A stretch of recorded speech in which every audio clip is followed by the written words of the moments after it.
A lot of shmups use words like blasting off in their descriptions, only for you to find yourself actually drifting at a relatively sedate speed over their admittedly pretty backgrounds. In Raging Blasters from Terrarin Games, however, you really do blast off, and then you continue blasting at high speed for almost the entirety of every playthrough. In tandem with the absolutely superb, energetic and bouncy chiptune soundtrack, Raging Blasters manages to capture that sense of exhilaration and momentum that make Eschatos such a thrill to play. To maintain this sense of velocity, backgrounds and visuals in general are kept rather simple, but that's in no way a bad thing.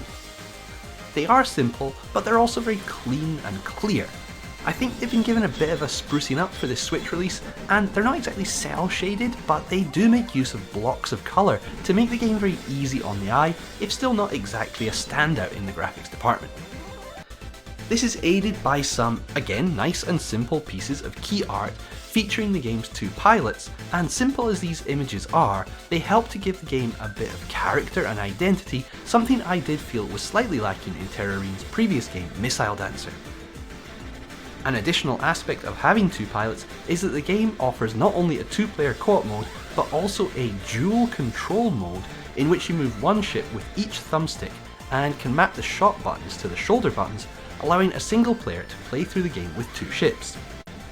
The game also offers two main modes of play, with an arcade option with 3 different difficulty settings, and a 3-minute caravan mode for score chasing.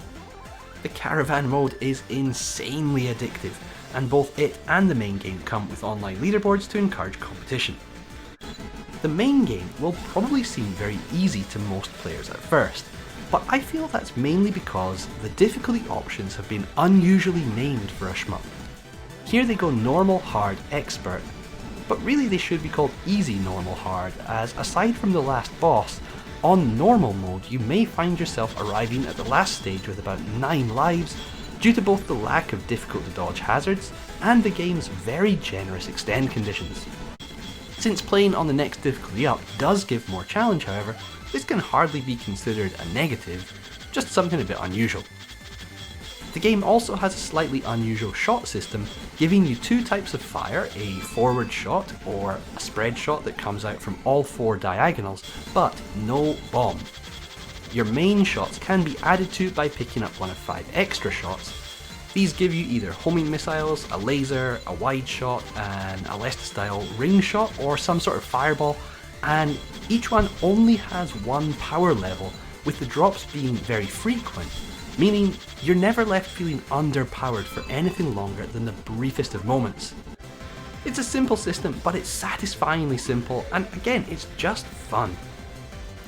In the main game, each stage is divided into shorter segments, and the aim is of course to survive and take out enemies, but also to keep up a chain combo for higher scores. The chain combo meter is on a very short cooldown, meaning you really do have to be on your toes to keep it up and hit those higher scores. Now in most shmups, scoring is, or at least can be, a kind of separate thing from the main game, but there's just something about the way things are done in Raging Blasters that makes trying to maintain your chain almost irresistible. This means that even on the easier difficulty setting, you're still always engaged, and added to that constant energy and momentum I've already spoken about, it means you almost don't even notice at first that the game is relatively easy, because it still somehow manages to be so thrilling. Something further aided by the game's frequent use of controller rumble, which for the most part manages to be satisfying, although does sometimes get a little bit too much.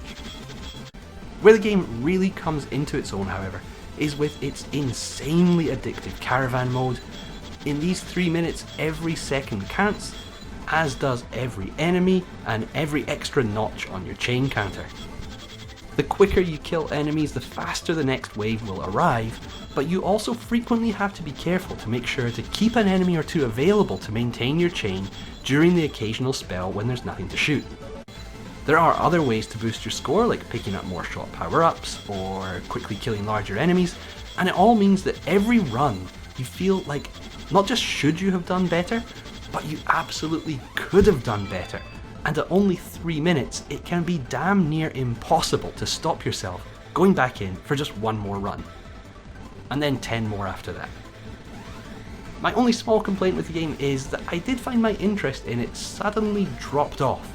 Once you tire of the Caravan mode, the main game doesn't quite have the staying power of some of the best shmups, but the time I did spend with the game was never anything less than fantastic, and I'm already very sure that when I do next pick it up, it's one that has the capacity to grab you right back into it with an immediacy that most games can only strive for.